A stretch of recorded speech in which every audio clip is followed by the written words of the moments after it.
Members of the British royal family attend a garden party in London. Queen Letizia of Spain visits Croatia. Queen Margrethe II of Denmark attends a medal presentation ceremony in Copenhagen. The Cour Grand Ducal releases new portraits of the hereditary Grand Ducal family of Luxembourg. And Queen Mathilde of the Belgians visits Vietnam. All this and much more coming up next on your Royal Daily News. Well, good evening, everyone, and welcome to my channel. My name is Alexandra, and this is your Royal Daily News for May 9th, 2023. In Brussels, His Majesty King Philippe of the Belgians held an audience this morning with the outgoing CEO of Vodka Group, Mr. Wouter de Hest, and the new chairman of Vodka, Mr. Rudy Provost, and the general manager of Vodka, Mr. Hans Martin, at the Palais Royal de Bruxelles. During their meeting, discussions focused on the impact of the climate and energy crisis, the company's commitment to sustainable development, and inclusion in the labor market.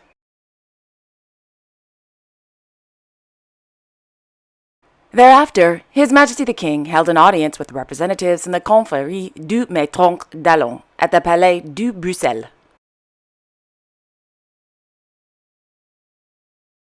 In the afternoon, His Majesty the King arrived in Rubeck to visit the new 15-acre Royal Cavalry of the Federal Police Farm and Horse Stables. According to the Belgian Royal Court, for over 85 years, the Royal Cavalry, quote, has been accompanying the sovereign during official ceremonies, including National Day, visits of foreign heads of state, and during the awarding of credentials, end quote.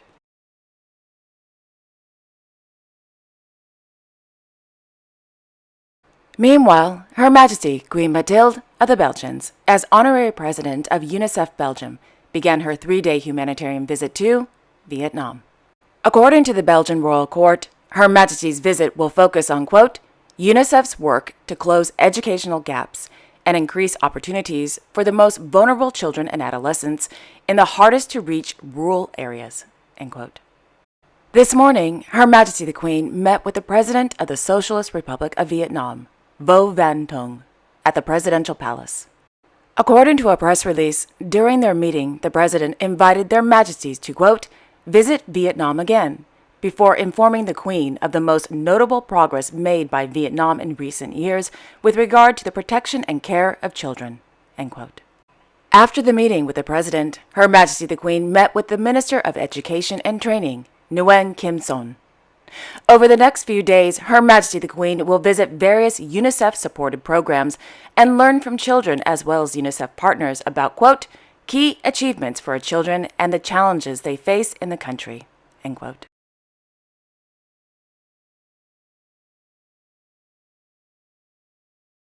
In Kirchberg, His Royal Highness Grand Duke Henri of Luxembourg, accompanied by the Prime Minister of Luxembourg, Mr. Xavier Bettel, attended the 2023 Europe Day and the 30th anniversary celebrations of the single European market. Meanwhile, the Cour Grand Ducal released new images of His Royal Highness Prince Charles of Luxembourg ahead of his 3rd birthday on Wednesday. The Cour also released new images of the hereditary Grand Ducal couple with their newborn son, Prince Francois.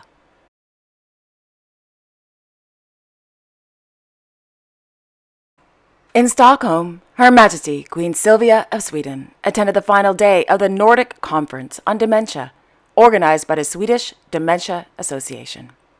The theme of this year's 2-day conference was a dementia-friendly society for younger people with dementia disease.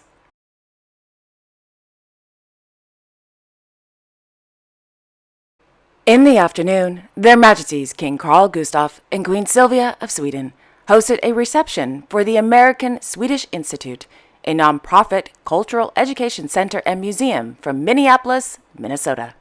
The purpose of the American Swedish Institute is to preserve and study the historical role that Swedes and Swedish Americans have played in the, quote, history and culture of the United States, end quote.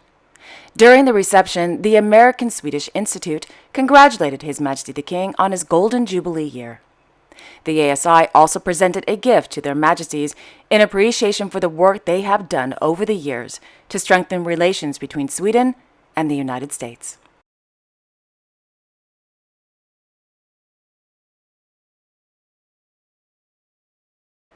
Yesterday afternoon, His Royal Highness Prince Daniel of Sweden attended the Visitadagen 2023 awards ceremony held at the Clarion Hotel in Stockholm.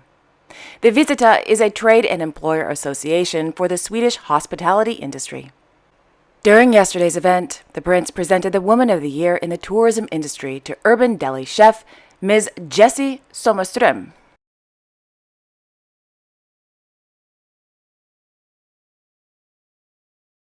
Last evening, His Royal Highness Prince Carl Philip of Sweden presided over the presentation of the Patriotic Society's medals for, quote, generous act in Swedish business, end quote, during an intimate ceremony at the Knight's House in Stockholm.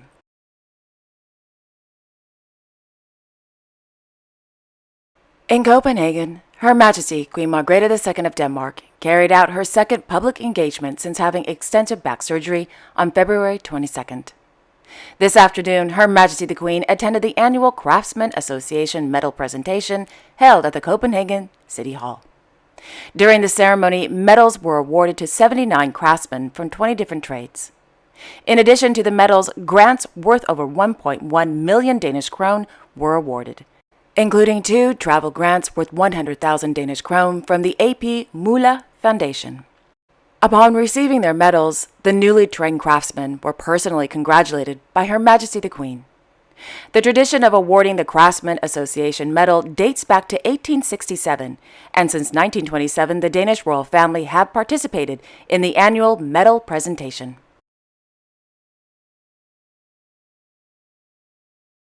Yesterday, Her Royal Highness Crown Princess Mary of Denmark visited the Christiane Høj Daycare Center on the occasion of its 50th anniversary. The center provides care for individuals with mental and physical disabilities. The center is also a neuro-rehabilitation center for people with late brain disease. Quote, the center works with physical and cognitive training teams under occupational therapy guidance.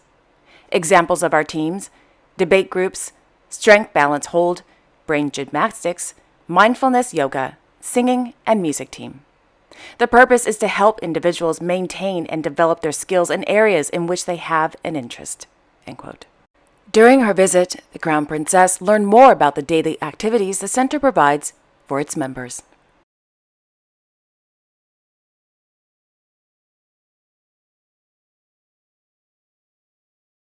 In Cambridge, His Majesty King Charles III of the United Kingdom visited the University of Cambridge this afternoon to break ground for the new Whittle Laboratory, which will be the leading global center for net zero aviation and energy.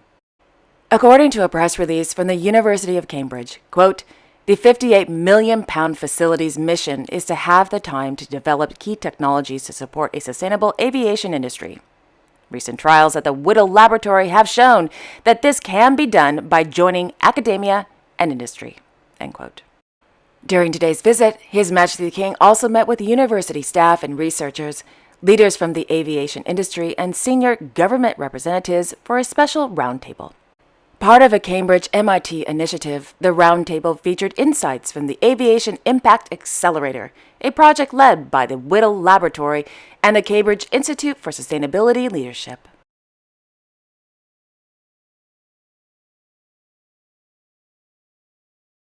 Meanwhile, Their Royal Highnesses, the Prince and Princess of Wales, hosted a garden party at Buckingham Palace.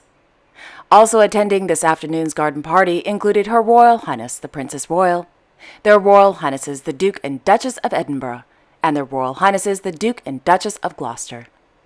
According to Buckingham Palace, the traditional garden parties are an important way for members of the royal family to, quote, speak to a broad range of people from all walks of life, all of whom have made a positive impact in their community, end quote.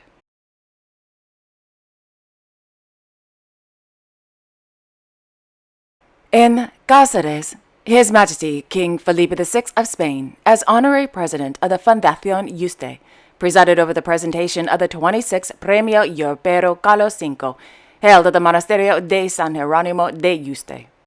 Established in 1995 by the Fundación Academia Europea y Iberoamericana de Yuste, the Premio Europeo Carlos V is presented to an individual, organization, and/or initiative who have contributed to general knowledge and enhancement of the cultural, social, scientific, and historical values of Europe, as well as the process of European construction and integration. The winner of the 26th Premio Europeo Carlos V went to the Secretary General of the United Nations, Mr. Antonio Manuel de Oliveira Gutierrez, for his, quote, accredited, extensive, and long life trajectory dedicated to social commitment, the process of European construction, and the promotion of multilateralism and human dignity as the core of his work tackling global challenges and crises. End quote. Congrats.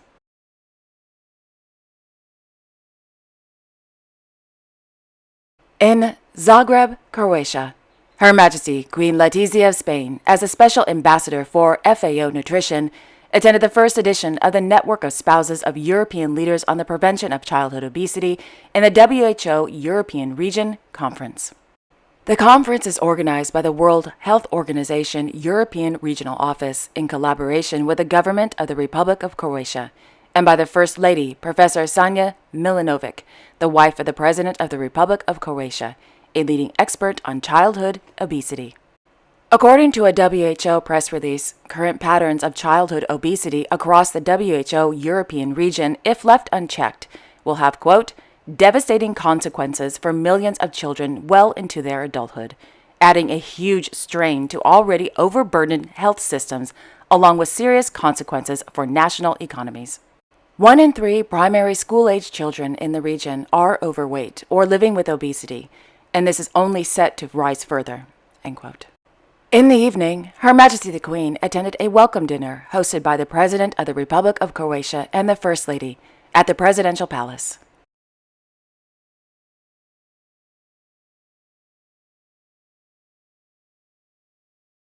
In Amman, His Majesty King Abdullah II of Jordan participated in a meeting with representatives from the Ministry of Health and the Royal Medical Services at Al Husseiniya Palace. During the meeting, His Majesty the King emphasized the importance of cooperation and coordination between the Ministry of Health and the Royal Medical Services to improve the quality of services provided to patients. His Majesty the King also addressed the need to allocate necessary financial resources for health facilities, development projects, the qualification of medical personnel, and the training of support personnel in the sector.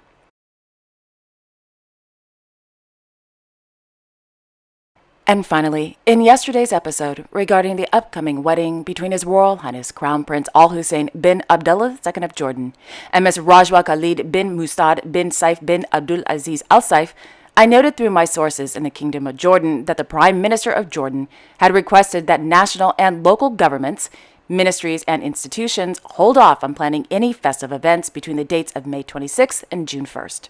Moreover, that June 1st should be a public holiday. Well, it happened. This morning, the Prime Minister issued a notice that all ministries, official departments, institutions, public bodies, official universities, municipalities, joint services councils, the Grand Amman Secretariat, and companies shall be closed beginning at 1 p.m. on Wednesday, May 31st. The decision was made so that everyone in the Kingdom of Jordan can celebrate the marriage of the Crown Prince and their new Crown Princess.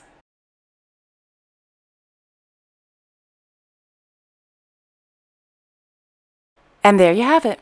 Thank you all so much for joining me this evening. And I will be back tomorrow on Wednesday, May 10th with all the latest royal news.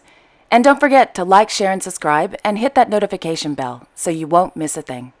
Okay, have a wonderful evening, everyone, and I will see you all tomorrow. Bye-bye.